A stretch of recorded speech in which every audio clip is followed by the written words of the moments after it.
El día de hoy vamos a tratar, como lo mencionamos ayer, dos temas. El primero es informarles sobre la estadística que llevamos en el tiempo de la responsabilidad que nos dio el pueblo en materia de seguridad pública. Vamos a informar sobre homicidios, robo de vehículos y robo de combustible. ¿Por qué estos tres delitos? Porque son los que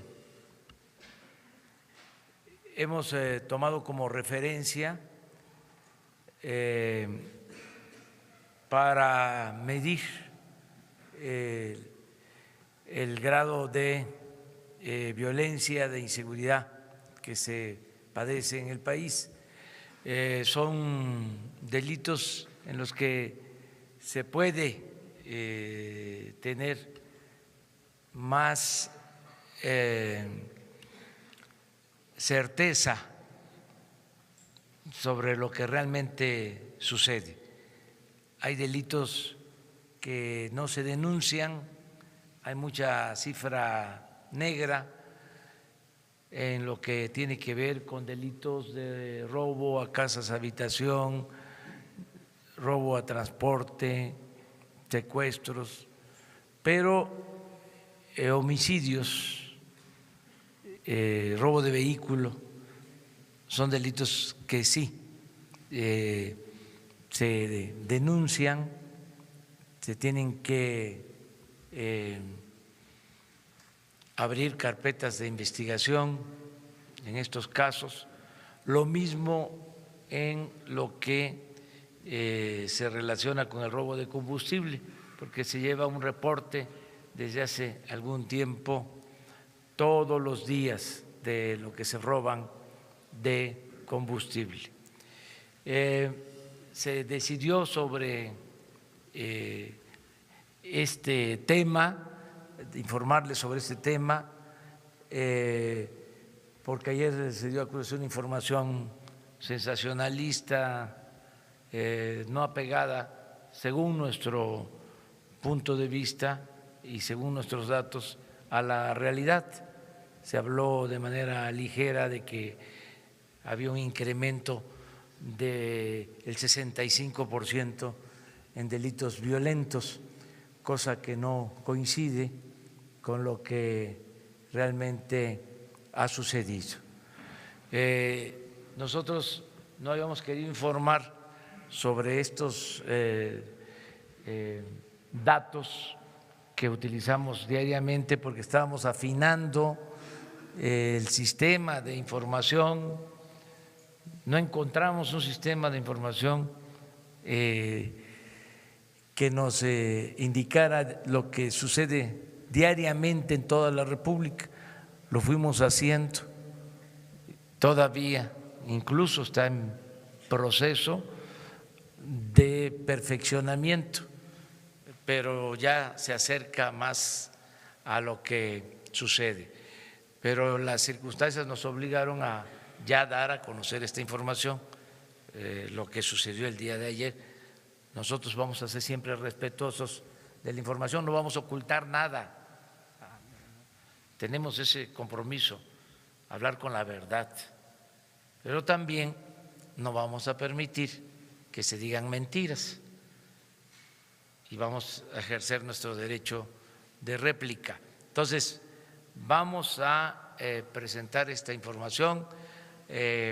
Va a hacerles la exposición el secretario de Seguridad Pública, Alfonso Durazo, y también vamos a informar sobre el avance en las investigaciones del accidente en el que perdieron la vida 5 personas, el helicóptero que se cayó con la gobernadora de Puebla, su esposo, 2 pilotos y un acompañante.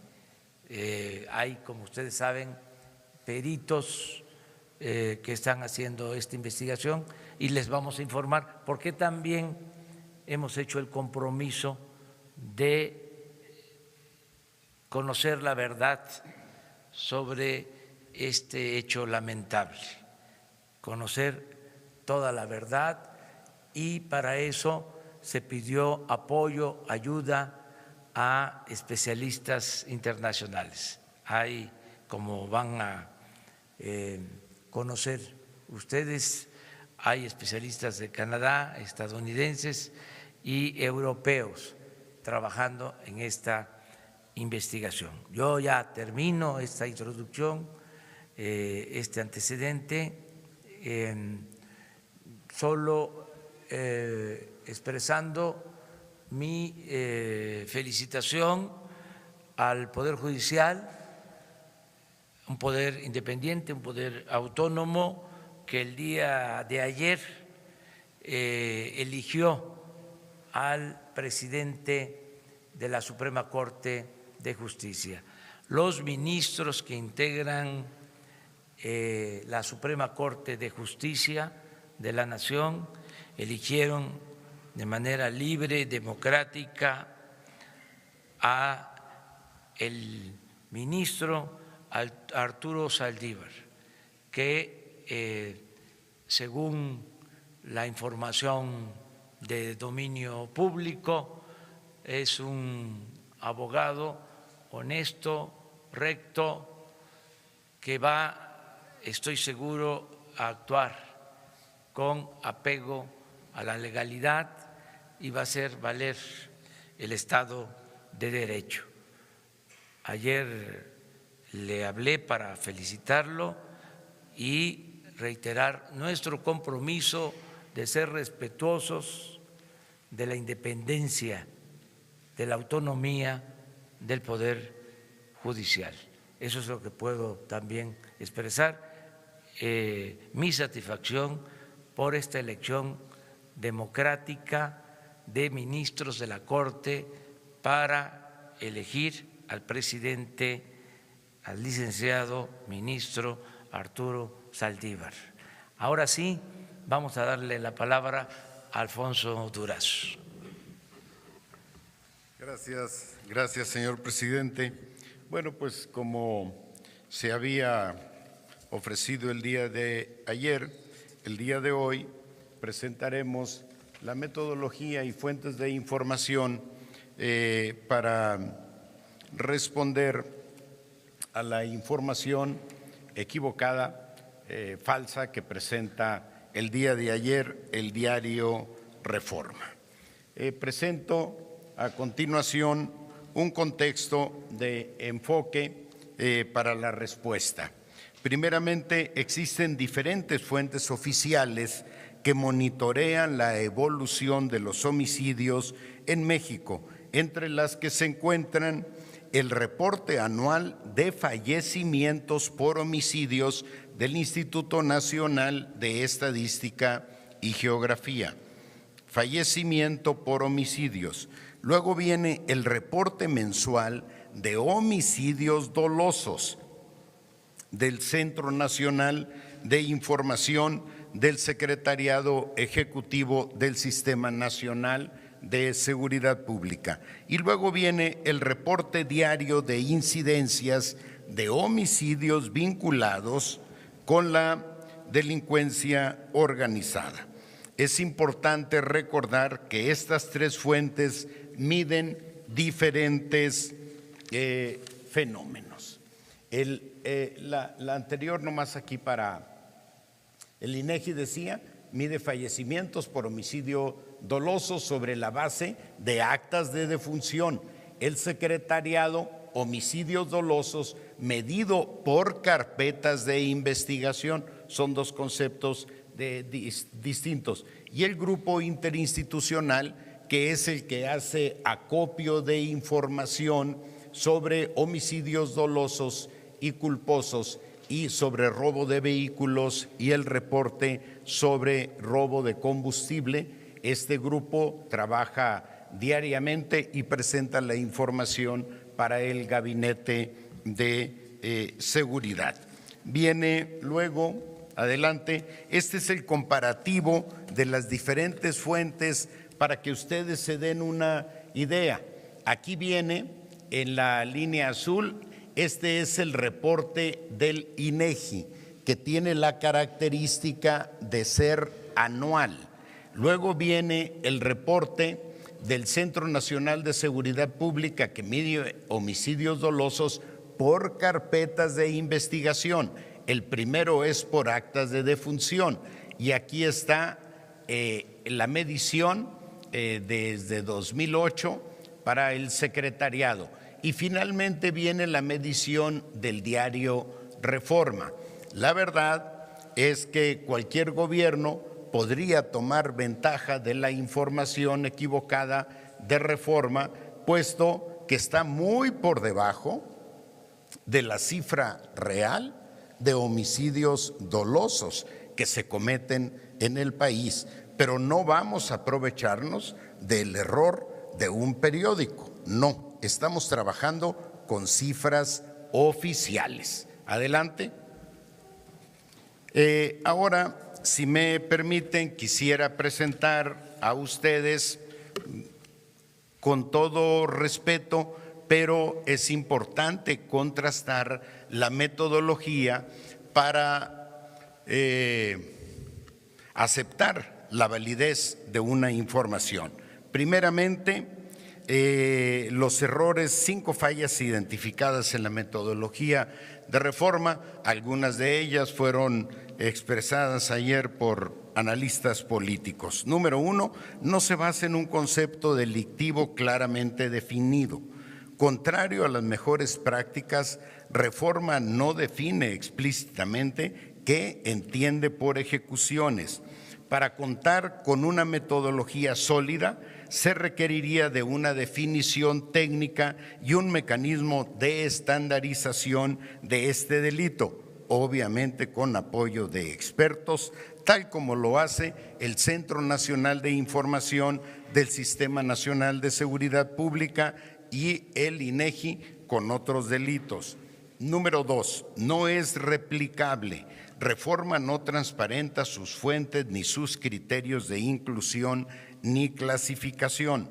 Para minimizar esta falta, se requeriría de un portal que incluyera todos los datos en bruto para que un tercero pudiera descargarlos, reproducir el análisis y llegar a los mismos resultados que Reforma, tal como lo hace el Sistema Nacional, el Centro Nacional de Información del Sistema Nacional de Seguridad Pública y el INEGI. No se sabe si es exhaustiva. Reforma no reporta si cuenta con la infraestructura y cobertura necesaria para incorporar los datos de todo el país. Además, no reconoce que la calidad de la fuente utilizada pueda variar por estados. Para mitigar esta debilidad, debería explicar qué protocolos específicos utiliza para aceptar estos datos heterogéneos. Número 4, no considera la estacionalidad delictiva, tal vez es una de las mayores debilidades metodológicas. Reforma contrasta periodos que no son estrictamente comparables, ejemplo, noviembre y diciembre. Para mitigar este error metodológico, tendría que comparar periodos de tiempo idénticos y o más extensos, lo que permitiría captar fenómenos externos que podrían influir en las tendencias delictivas. Y finalmente, Reforma no publica periódicamente los resultados, publica los datos de su ejecutómetro con una regularidad poco estable. Ocasionalmente sus diarios omiten la información si ésta no tiene un impacto periodístico. Para reducir esta debilidad, sería necesario publicar los cortes de datos con una regularidad preestablecida, como lo hacen el Centro Nacional de Información del Sistema Nacional de Seguridad Pública. El Centro Nacional de Información, recuerden ustedes, que recibe la información hace un corte el día 18 de cada mes y la publica el día 20, 21 de cada mes. Ayer había una pregunta por acá en la que se señalaba que no se había publicado la información de noviembre. Sí se publicó el día 21 del mes pasado y está disponible, por supuesto, en la página del Centro Nacional de Información. Aquí, a continuación, presentamos a ustedes la gráfica que nos sirve de referencia para la toma de decisiones del día. Las decisiones de carácter estratégico se toman sobre la base de la información oficial del Centro Nacional de Información. Esta es para el día, no sé si se pierde aquí el señalador, pero iniciamos el día 8 porque los días primeros solo trabajamos con fuentes abiertas, pero las fuentes abiertas tienen el problema de registrar los muertos que aparecen en el día. Sin embargo, estos no necesariamente están respaldados por una información imprescindible para calificar como homicidio doloso o culposo. Pueden aparecer, por ejemplo,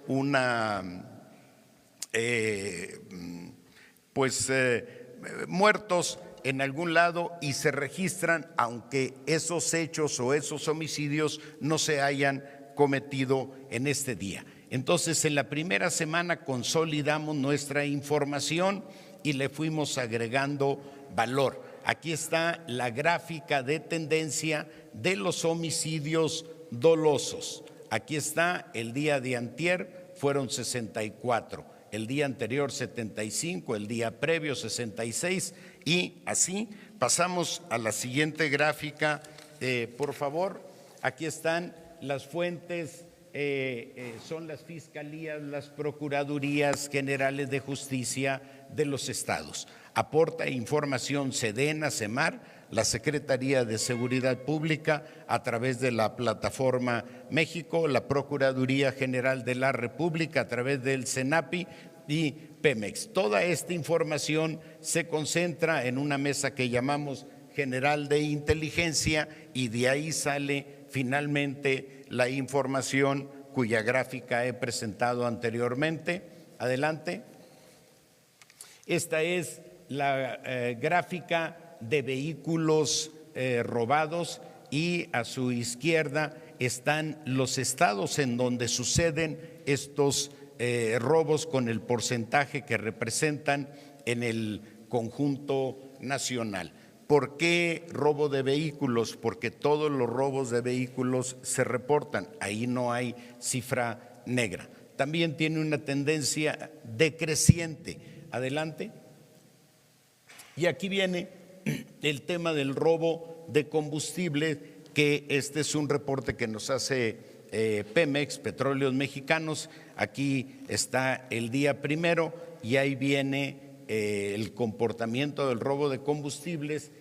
Aquí está el día 23 que se intervienen, día 22 o 23 que se intervienen las estaciones de monitoreo de Pemex. Empieza un declive hasta el día de hoy en el que solo se roban 5,500 barriles el día de ayer, frente a otros días que hemos llegado, por ejemplo, por allá, hasta 126,000 barriles. Y para concluir, un planteamiento: la información que recibe diariamente el presidente no se basa en estadísticas, sino en tendencias relevantes que afectan la seguridad.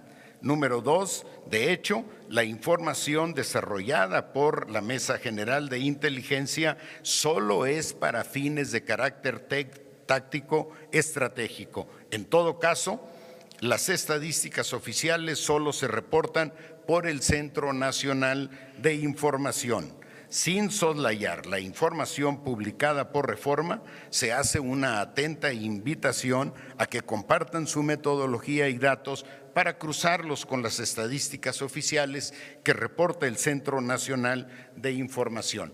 Como ya adelantó el señor presidente, este gobierno no participará en una dinámica de simulación u ocultamiento de datos. Sin embargo, no dejaremos sin respuesta la difusión de información falsa que involucran al gobierno. Finalmente, existe un esfuerzo histórico para impulsar medidas que permitan atender el fenómeno de la violencia con una visión de largo plazo. Ejemplo, la propuesta de crear la Guardia Nacional, el programa de combate al lavado de dinero, el programa de jóvenes construyendo el futuro, becas para estudiantes, adultos mayores, entre muchos otros. Gracias a todos por su atención. Gracias, señor presidente. Gracias. Adelante. Gracias. Con permiso, señor presidente. Buenos días a todas y a todos. Como les fue informado el miércoles 26 a todos ustedes en este mismo recinto, la Dirección General de Aeronáutica Civil participó desde el primer momento del suceso, del trágico suceso en la investigación de él mismo. El grupo de investigación de accidentes, integrado por 7 personas, 2 de ellas de la localidad, el comandante y el subcomandante del aeropuerto local, que fueron los que en primera instancia participaron desde el día 24, iniciaron los procesos de investigación técnica después de las actuaciones ministeriales iniciales. En ese miércoles, el señor presidente de la República también nos dio instrucciones, nos había dado instrucciones propiamente desde el día anterior, el día 25, de allegarnos de los mejores expertos internacionales, de organizaciones independientes que pudieran darle soporte y veracidad a la investigación, con este compromiso con la verdad que está siendo el que guíe todo el proceso investigativo. Contactamos no solo a las fabricantes del helicóptero y los motores, a la empresa Leonardo y a la empresa Augusta, que es fabricante de los motores, de la propia Leonardo, y a Pratt & Whitney, perdón, los fabricantes de los motores es Pratt & Whitney y del helicóptero Augusta es la empresa Leonardo. Los contactamos, tuvimos inmediata respuesta de ellos, sus representantes en México estuvieron presentes, los técnicos que se encargan además de los procesos de supervisión del mantenimiento, estuvieron con nosotros desde el principio y se estableció contacto con el gobierno de los Estados Unidos para ver si nos podían proporcionar de uno de los organismos más reconocidos, que es el National Transportation Safety Board, a algunos investigadores. Como también les fue informado, por el cierre del gobierno americano no pudo haber una respuesta inmediata a pesar de su buena voluntad por apoyarnos, pero habíamos hecho contacto también con el Transportation Safety Board del Canadá, que es otra organización independiente muy acreditada que se encarga de la investigación de todos los accidentes que ocurren en ese país y en otros países del mundo. Y nos llegó una delegación canadiense muy bien integrada el día viernes 28 de diciembre, conformada por el señor Jimmy Cancino y Nora Ballet, que son expertos investigadores de accidentes de la Comisión de Seguridad del Transporte de Canadá. Además, vino por el propio Ministerio del Transporte, Steve Duca, un asesor técnico especializado en la parte de supervisión de investigaciones desde la perspectiva normativa de ese país. Por gestiones especiales realizadas por la Secretaría de Relaciones Exteriores, se autorizó por parte del gobierno americano la participación del señor Luke Chiada, investigador en seguridad, jefe de investigación en seguridad del Consejo Nacional de Seguridad del Transporte el Transportation Safety Board. Finalmente, sí pudimos contar con la presencia de un técnico de primer nivel del gobierno americano y llegó el día 31 de enero a la ciudad de Puebla. El día primero de este año recibimos además a otro experto, un agente de primerísimo nivel, el señor Mario Colavita, de la Agencia Europea de Seguridad en la Aviación.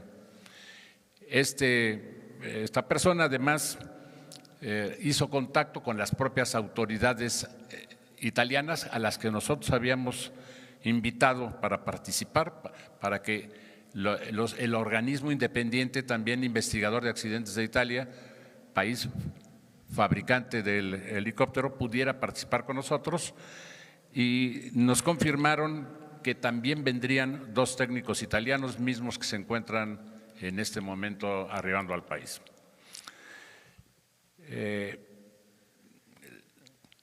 La Fiscalía General del Estado de Puebla ha seguido puntualmente el proceso, lo ha estado acompañando y tiene la custodia y resguardo del hangar en el que se han concentrado todos los componentes recuperados del sitio del helicóptero para su inspección. También ha estado presente personal del Gobierno del Estado, un piloto que colabora con el propio gobierno, y se ha contado naturalmente desde el principio con todo el apoyo del Ejército Nacional, quien ha resguardado el sitio del accidente, y de la Secretaría de Marina y la Procuraduría General de la República en la investigación técnica, aportándonos también algunos de los peritos que pueden ayudarnos a nosotros en el proceso. Para los primeros días de investigación de campo, el equipo se planteó tareas inmediatas, como fueron la revisión de la trayectoria del vuelo, la realización de trabajos de investigación de campo con énfasis en la recolección y resguardo de los componentes electrónicos críticos, como la unidad de recolección de datos de los 2 motores, la unidad de localización GPS, los instrumentos electrónicos de cabina, etcétera. El análisis inicial también de la condición de los rotores principal y de cola, así como de los 2 motores del helicóptero. Los propósitos planteados para estos primeros días de investigación de campo, puedo afirmar que se cumplieron en su totalidad. Las partes estructurales de la aeronave fueron removidas del lugar del accidente y trasladadas a un hangar del Aeropuerto Internacional de Puebla, bajo resguardo, como dije, de la Fiscalía General del Estado. Estas componentes que fueron ubicadas en una parte del hangar fueron después desplegadas en una especie de maqueta completa, grande, gigantesca, donde está dibujado el helicóptero, y ahí se pudo ir colocando cada uno de los componentes. Fue un proceso largo, pero fue un proceso que ha sido pues muy útil para poder identificar qué componentes estarían faltantes y cuáles sería indispensable aún recuperar del sitio del siniestro. El proceso coordinativo, además llevado a cabo a lo largo de cada día, consistió de diversas reuniones de retroalimentación con los integrantes de la comisión investigadora, y esa continuó, con tanto los extranjeros como nuestros investigadores nacionales llevan a cabo estas reuniones, y esto va a continuar a lo largo de los próximos días, desde luego. Ha habido una buena transferencia de los avances de la comisión canadiense al investigador norteamericano y ahora también a los europeos que nos están acompañando. El grupo canadiense terminó el día de ayer sus trabajos en Puebla y se trasladó a su país, desde donde continuará realizando la investigación con la información que ya tienen ellos recopilada y que se derivará del análisis de los motores. Los motores aún permanecen en México, están siendo revisados por los miembros de las otras comisiones, se empacarán y se enviarán al Canadá. Quiero informarles aquí también que el grupo de investigadores ha venido bien equipado, tienen microscopios de gran capacidad de magnificación que utilizan ahí mismo para observar las partes, y también han habido con boroscopios ha habido la posibilidad de ingresar a las zonas internas pues de las turbinas, a la parte de compresor, de cámara de combustión, y en fin, ahí poder obtener imágenes con boroscopios que también tienen ya tecnología de alto nivel de resolución. Esta información toda se está integrando al expediente y está sirviendo para configurar una gran base de datos que estará en la nube para que pueda ser accedida por cada una de las delegaciones participantes. En los próximos días se continuará con la recolección de partes en el sitio y la evaluación y análisis de los componentes de la aeronave que requieren ser enviados a laboratorios especializados para que sean cuidadosamente empacados y trasladados a los mismos. Como les informamos, las condiciones de muchos de estos componentes no son las más satisfactorias. Hubo fuego intenso en el sitio, de manera que a pesar de que lucen, no lucen en su mejor forma, creen, sin embargo, muchos de los investigadores que se les puede extraer información digital relevante. Se encuentran dentro de estos componentes dos componentes muy relevantes, lo que se llama la Data Collecting Unit y la Data Acquisition Unit. Son las componentes que registran parámetros de motores desde arranque, revoluciones, excedencias en las revoluciones y también componentes que miden parámetros de vuelo de la aeronave y de motores, posición del colectivo y de revoluciones principales del motor, del rotor principal. Además hay otra computadora que se denomina Electronic Engine Control, que es precisamente la que controla y regula automáticamente algunas de las funciones de los motores de la aeronave, tales como el flujo de combustible, y que permite también evitar excedencias en los flujos del combustible propiamente. Cada motor trae una unidad de adquisición de datos, se cuenta con las dos unidades ya identificadas, localizadas. Los instrumentos de vuelo de cabina de pilotos, como son el altímetro principal y el stand by, o sea, el de respaldo, los indicadores de velocidad vertical, los de velocidad de aire, en fin, todos estos elementos serán enviados a laboratorios especializados me refiero a los instrumentos de cabina en los Estados Unidos.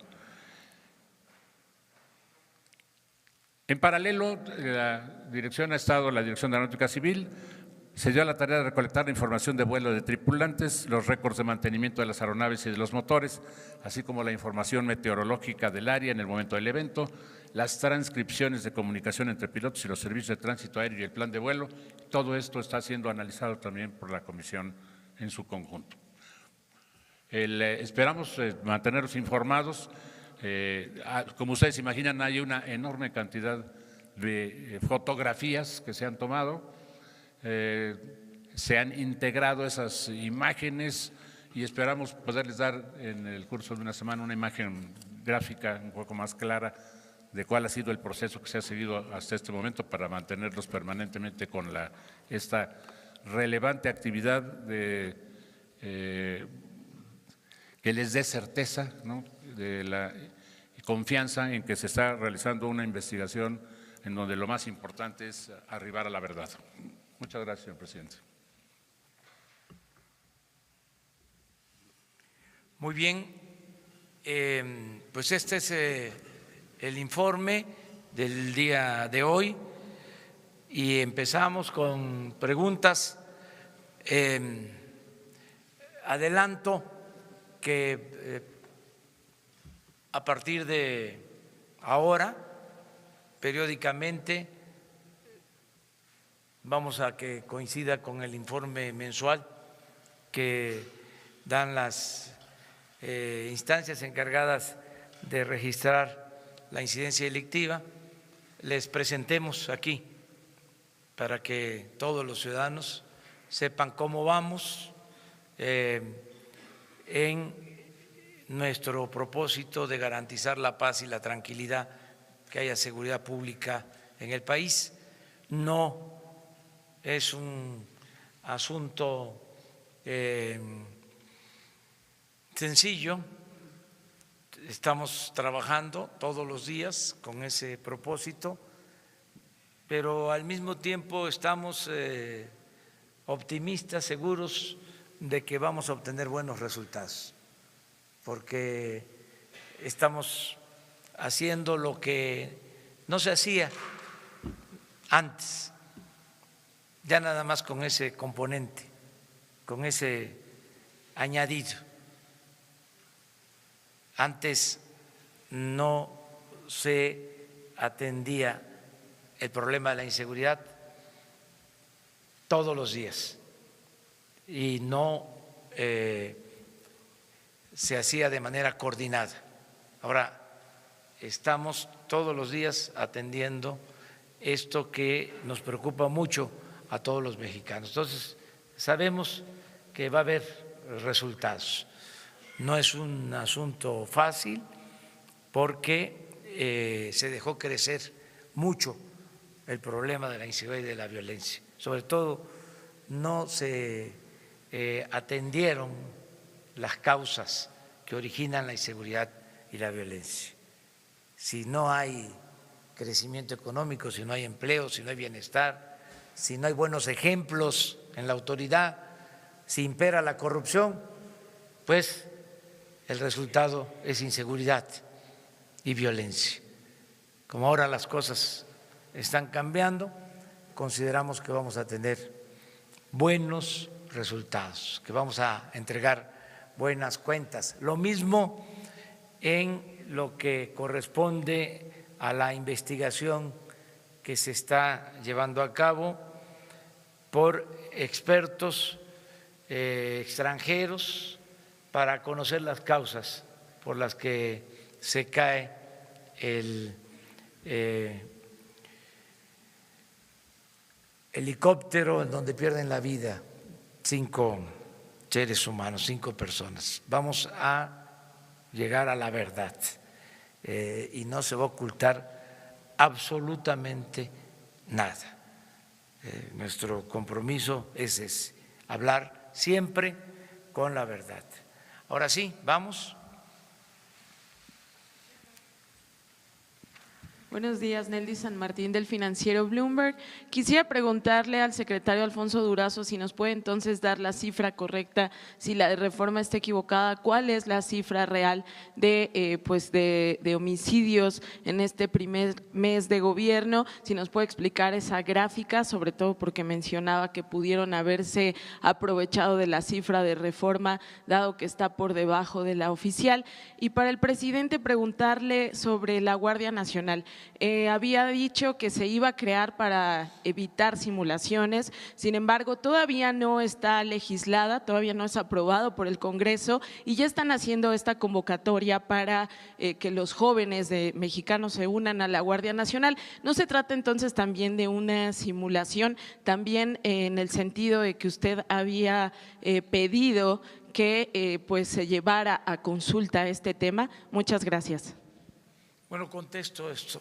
Mire, está en proceso la creación de la Guardia Nacional, depende de la reforma a la Constitución, pero necesitamos tener más elementos para enfrentar el problema de la inseguridad y de la violencia y por eso esa convocatoria de ayer que repetimos ahora para que los jóvenes que quieran participar en la futura Guardia Nacional ya empiecen a inscribirse, que puedan iniciar sus trámites y que van a ser reclutados por la Secretaría de Marina, que tiene la Policía Naval, y por la Secretaría de Defensa, que tiene la Policía Militar. Realmente son las instituciones que van a llevar a cabo este reclutamiento. Ayer se explicó eso y queremos que se resuelva lo más pronto posible lo de la reforma a la Constitución. Hay un periodo extraordinario convocado con ese propósito para mediados de este mes y yo creo que los legisladores van a apoyar esta iniciativa, pero no queremos perder tiempo, queremos avanzar en todo lo que podamos. Eso es lo que puedo contestar. Gracias, señor presidente. Bueno, lo que puedo informar en este momento es que el día de ayer se cometieron 64 homicidios dolosos y ayer, porque estamos, antier, perdón, 64 y ayer 66. Estamos midiendo de 00 horas a las 12 de la noche. No podemos dar en este momento la cifra del mes porque recuerden que nosotros empezamos con este acopio de información el día 8. Sin embargo, les recuerdo que nosotros vamos a trabajar con las cifras oficiales del Centro Nacional de Información y esas serán las cifras de referencia para la toma de decisiones estratégicas. Esta es información del día que también se presenta por zonas, por ciudades, por regiones y que de ahí derivan las decisiones tácticas. Las de carácter estratégico se basan en la información del Centro Nacional de Inteligencia y junto con ellos presentaremos esta información el próximo día 20.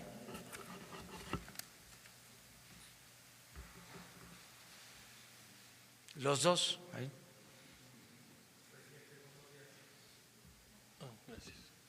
Gracias, presidente. Buenos días. Preguntarles en el tema de los homicidios, Jorge Monroy del Economista, perdón. ¿Cuál es la cifra de homicidios del último mes? No la tiene, por lo que nos dice el secretario de Seguridad. Entonces, digamos, ¿cómo contrastar esta publicación que se hace si no hay una cifra exacta de cuál es el número de homicidios en el último mes? Preguntarle también si este sistema de información diaria la harán pública y dónde se podrá consultar. Y al presidente preguntarle cuándo va a convocar al Consejo Nacional de Seguridad Pública. Gracias. Bueno, yo contesto eso, porque está interesante. Es de sentido común y sirve para aclarar para todos los ciudadanos. Miren, en promedio, desgraciadamente, se cometen alrededor de 2,000 homicidios al mes, promedio.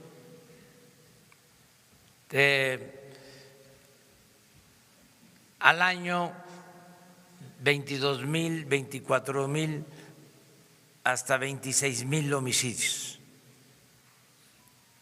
Esto ha llevado a que de la época de Calderón a la fecha hayan perdido la vida alrededor de 240,000 mexicanos. Pero el dato es promedio 2,000 homicidios. Que tiene que ver con esta gráfica, si se proyecta. El Reforma habla de 800 homicidios en el mes, con una clasificación muy peculiar. Dice homicidios violentos o producidos por el crimen organizado. O sea, de 2,000 en promedio, ellos dicen 800. Y para sacar su cuenta, dicen, en el mes anterior solo se registraron 500. Luego entonces hubieron 300 homicidios más. Por eso aumentó la incidencia delictiva o los homicidios en el primer mes del gobierno de ya saben quién, en 65%. Ese es el dato. Solamente hay 2 clasificaciones desde que yo conozco de estos asuntos. Es homicidio doloso y culposo. No hay más. Si del homicidio doloso se hace una interpretación, pues eso no tiene ningún fundamento, menos si no se presentan las fuentes. ¿Cómo que salen estos datos? O sea, ¿de dónde salen? Ejecutómetro. ¿De dónde? No quiere decir esto, lo aclaro, de que no haya problemas. Tenemos problemas de inseguridad, de violencia, pues eso es público y notorio, no se puede tapar el sol con un dedo, pero estamos trabajando todo el tiempo y si dejamos pasar una mentira de esas dimensiones, pues entonces no vamos a garantizar el derecho a la información y va a reinar la manipulación. Y entonces, ¿dónde queda la verdad? Pero ¿dónde queda la honestidad? ¿Por qué vamos a dejar pasar algo que no obedece a la realidad? Entonces, vamos a estar informando mes con mes con datos oficiales para aclarar este asunto. ¿Y qué es lo otro?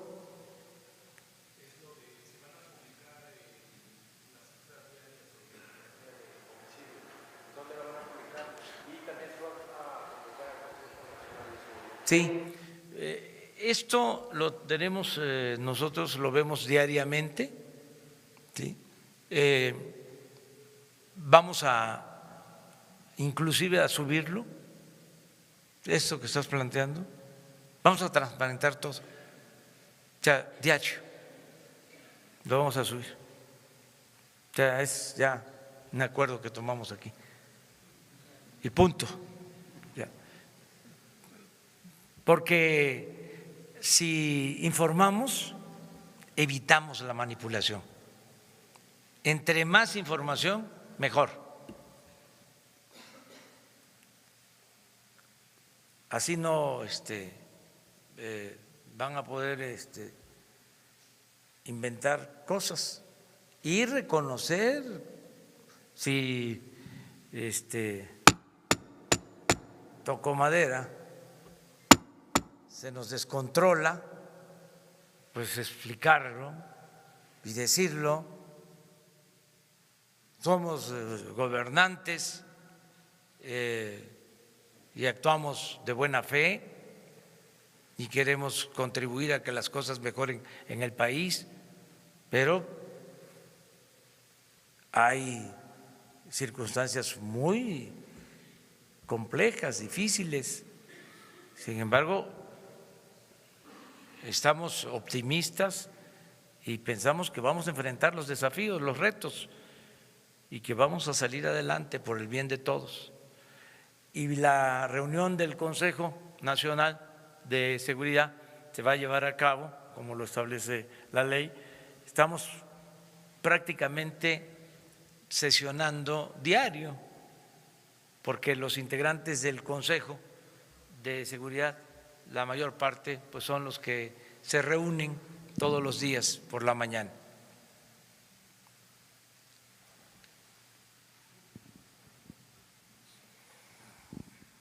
Gracias, presidente. Secretarios, buen día. Alejandro Lelo de la REA, de Diario Basta, Grupo Cantón.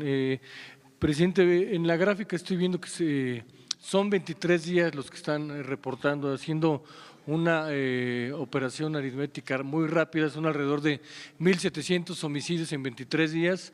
El promedio que traía el gobierno de Peña era de 65 diarios, usted nos lo comentó aquí el 3-4 de diciembre, y aquí vemos que el promedio es 73 diarios, es decir, en esta etapa del 8 al 30 de diciembre está subiendo 8 puntos porcentuales, 8 homicidios por día en promedio. Y la otra pregunta que le quiero, eso sería por un lado. La otra que quiero hacer, y ahí sería un poco más concreto, dicen que en política la forma es fondo. El caso de la Guardia Nacional, aquí se anuncia ayer ya una reclutación de la Guardia Nacional cuando pues todavía no hay un fundamento legal. Aquí la pregunta concreta, presidente, sería, ¿no se está pasando por sobre la autoridad, no se está atropellando al constituyente permanente por hacer este anuncio sin que ya haya una aprobación? Porque incluso ellos van a estar todavía en una serie de debates sobre la reforma. ¿No es de alguna manera hacer una simulación en este tema? Lo ameritan las circunstancias. Necesitamos tener elementos para garantizar la seguridad, lo estamos haciendo de esa manera y al final vamos a respetar el resultado de la decisión que tomen los legisladores en cuanto a la reforma constitucional.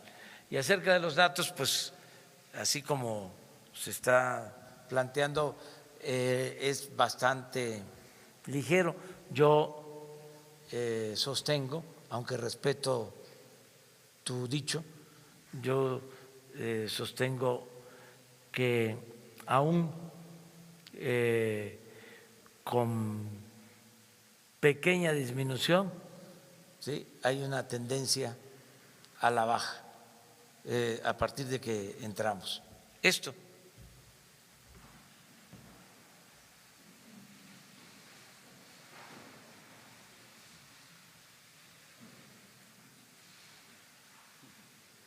Para eso es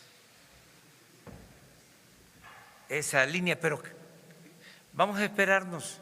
O sea, mande. En la media son 73 diarios, no 65 que venían del mes pasado, por ejemplo. Bueno, yo tenía el dato de 80 en el último año del presidente Peña, pero digo, cada quien tiene sus datos. Estaba tomando el dato que nos dio usted aquí el 3 de diciembre, que eran 65 diarios.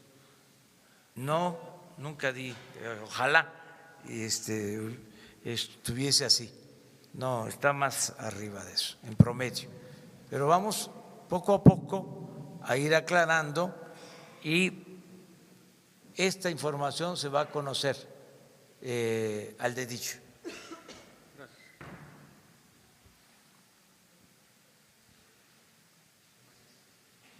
Buenos días, Krishna Corono de la Agencia Informativa de Educación. Usted ha reconocido que el problema de la seguridad es un problema complejo, multifactorial y requiere una respuesta multidisciplinaria. quisiera preguntarle cómo se va a trabajar en el tema del tejido social, desde la educación, la cultura, el arte, para reforzar precisamente este tejido social y trabajar desde la prevención de la inseguridad, de la seguridad. Mire, una fuente de información que tiene que ver con estos resultados es el ambiente social que hay. Hay en la población muchas esperanzas de que van a haber cambios. Eso aparentemente no influye, yo pienso que sí. La gente está entusiasmada, está esperanzada y ya empiezan a desarrollarse los programas para atender las causas que han llevado a la inseguridad y a la violencia. Cuando se entreguen todos los apoyos a jóvenes que están estudiando, que se entreguen las becas, cuando se tenga a todos los jóvenes trabajando como aprendices,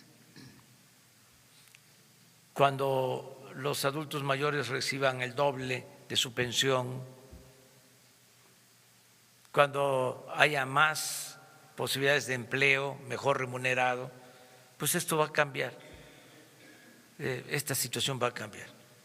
Además, el hecho de que estamos pidiendo a todos su apoyo, su colaboración, y nos están respondiendo, nos están ayudando, va a servir bastante. Si garantizamos que la gente pueda trabajar donde nació, donde están sus familiares, si no se ven obligados a emigrar, si se mantiene la unidad familiar, si no hay desintegración en las familias, todo esto va a ayudar mucho. Entonces yo estoy, repito, optimista. Los adversarios nuestros, los conservadores, pues apuestan a que nos vaya mal, pero yo creo que se van a quedar con las ganas, nos va a ir bien, esa es mi percepción. Si no, estaría yo preocupado, y no, estoy ocupado. En 100 días de gobierno vamos a terminar de desatar toda la acción transformadora en 100 días y vamos a mejorar en este tema que es complejo, el tema de garantizar la seguridad, y en otros, por ejemplo, me tiene ocupado, ahora sí que pensando y tomando decisiones lo relacionado con el sistema de salud. Es un tema muy complejo, dejaron destruido por completo el servicio de salud pública y lo tenemos que levantar y pronto, y en eso andamos, y es complejo, muy complejo, porque está totalmente desintegrado el sistema de salud, pero en eso estoy trabajando todo el tiempo.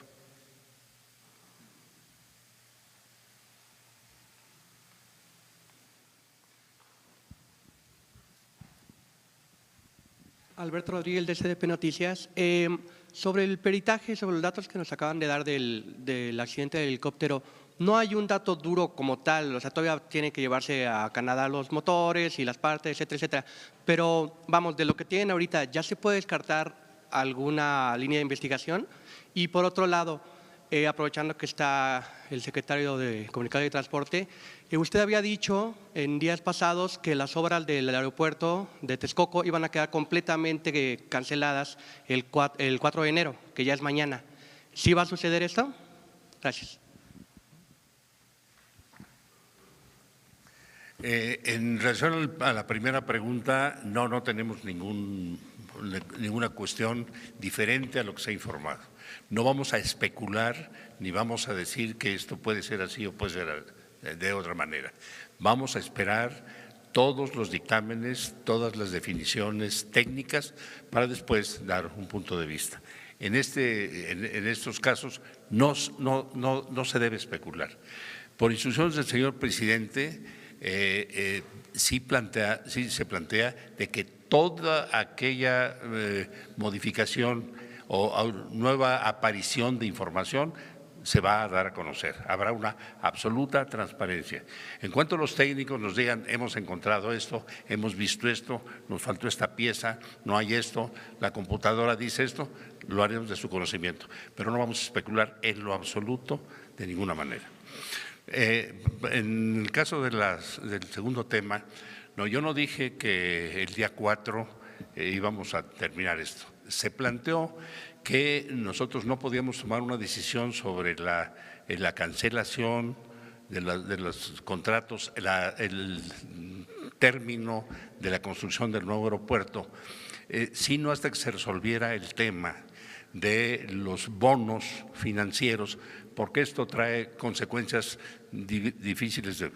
Y sí se señaló que la propuesta que había hecho la Secretaría de Hacienda para la recompra de bonos, y aquí es importante aclarar, cuando se dijo que vamos a comprar, que vamos a obtener, que vamos a comprar 1.800 millones de dólares de bonos, no quiere decir, porque se ha especulado también en el sentido, que estamos pagando un Naim Proa. No, la compra de 1.800 millones de dólares significa que de lo que habíamos conseguido como deuda, como gobierno, no nosotros, el gobierno anterior, se disminuyó ya esa deuda en 1.800 millones de dólares. O sea, se devolvieron 1.800 millones de dólares que se tenían depositados en un banco porque no se pudieron ejercer, se devolvieron. O sea, de los 6.000 millones de dólares que se debían, hoy ya nada más se deben 4.200. Y la idea es cada año ir disminuyendo en unos 200 millones de dólares esa deuda para que haya menos deuda del gobierno en relación con esa deuda. Y se dijo que en el momento que se resolviera esto podíamos cancelar ya, tomar la definición de la cancelación que había el señor presidente dicho que se haría en función de lo que decidió el pueblo en una encuesta.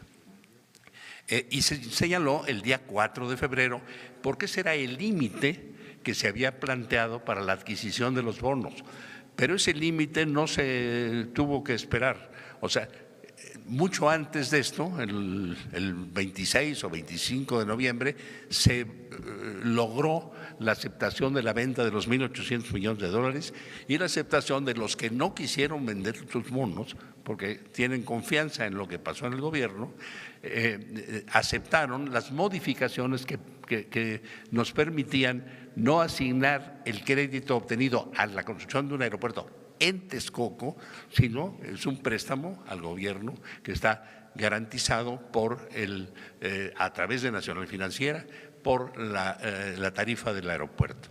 Entonces, ya una vez que se obtuvo eso, no tuvimos que esperar al 4 de enero, sino que el 27, ya habiendo resuelto el problema de los bonos, el 27 se hizo un consejo de administración del Grupo Aeroportuario de la Ciudad de México y en vista de que ya se había resuelto el problema de los bonos, se dio instrucciones al director de ya iniciar la cancelación de los contratos, la terminación de los contratos o la negociación de los contratos. Ya se están negociando, no hubo necesidad de esperar al 4, ya se está haciendo y en el momento que terminemos esto y que definamos y que también terminemos la solución de la fibra que se había obtenido por 1.500 millones de dólares. En ese momento, por instrucciones del ciudadano presidente, nosotros haremos un informe pormenorizado de qué pasaba en el aeropuerto, cómo se hicieron las cosas en el aeropuerto, en qué situación se encontraba el aeropuerto y cuál hubiera sido el futuro de la construcción del aeropuerto si se hubiera tomado la decisión de continuarlo. Ya están suspendidos oficialmente la construcción de ese aeropuerto y ya se ha empezado la negociación con los contratos para darlos por terminados anticipadamente o resolver en consecuencia con los dueños de los contratos.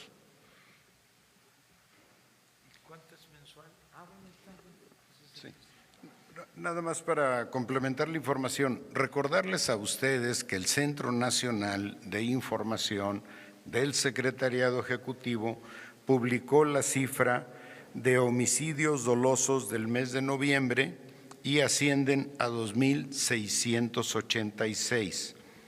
De los días que tenemos contabilizados en diciembre, suman 1.786. No podemos complementar la cifra porque nos faltan 8 días, pero en todo caso vamos a trabajar invariablemente con cifras oficiales y las cifras oficiales las proporciona el Centro Nacional de Información con una metodología que ha sido aprobada ya por expertos. Gracias. Perdón. Nos vamos con 3 más.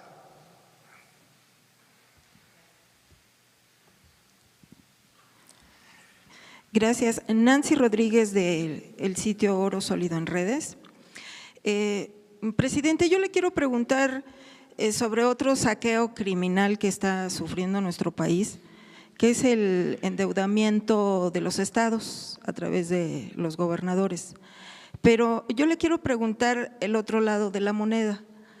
En los últimos 20, 30 años ha habido una organización financiera que se presenta con los gobernadores, les ofrece refinanciamiento de sus deudas con condiciones poco claras y muchos de estos gobernadores han aceptado a cambio del endeudamiento de los gobiernos de los estados que van de 20, 30, 50 años, incluso se menciona ahorita el caso de Puebla, pero no nada más es ese estado, son varios. Esta organización pues forma parte de los grupos financieros en México, pero no nada más lo hacen con los estados, también con empresas privadas, incluso periódicos, ¿no? Pero yo le quiero preguntar si usted tiene contemplado estas organizaciones financieras, ¿cómo se pueden enfrentar, cómo se les puede poner un alto, ¿no? Legislativamente, ¿cómo se puede evitar que los gobernadores decidan endeudar su estado por 30, 50 años? Una de estas organizaciones está comandada por Pedro Aspe, que también salió de ahí, Luis Videgaray. ¿Qué podemos esperar del gobierno de usted, señor presidente, para ponerle un alto a este tipo de organizaciones que llevan 20, 30 años operando igual? Gracias. Es que eso ya se acabó, ya eso se terminó. Eso sucedía, en efecto, en el viejo régimen. ¿Se acuerdan de los viejos? De cuando, el fin de año. No me gusta la forma de decirlo, pero se quemaba, ¿no? El viejo año. Ya, se terminó el viejo régimen. Ya esas cosas no se van a dar en el nuevo gobierno, en la nueva etapa que estamos. Ya se terminó, porque ya no hay contubernio. Yo insisto mucho, pero parece que se internalizó demasiado el criterio de que las autoridades son iguales, ¿no? En general. Yo insisto mucho de que el principal responsable de la actuación de un gobierno es el presidente, el principal responsable, el de arriba. Y nos indujeron a echarle la culpa a los de abajo, siempre. Nunca el presidente.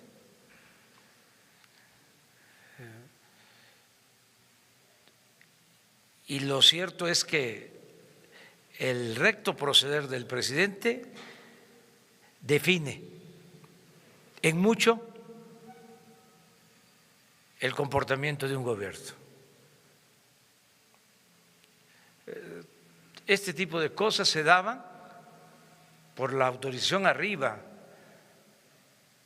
y de manera especial en la Secretaría de Hacienda. Ahí se hacía el enjuague para llevar a cabo estas operaciones que significaban endeudar aún más a los gobiernos estatales. Pero se permitía desde arriba. Entonces ya eso se terminó, ya se acabó.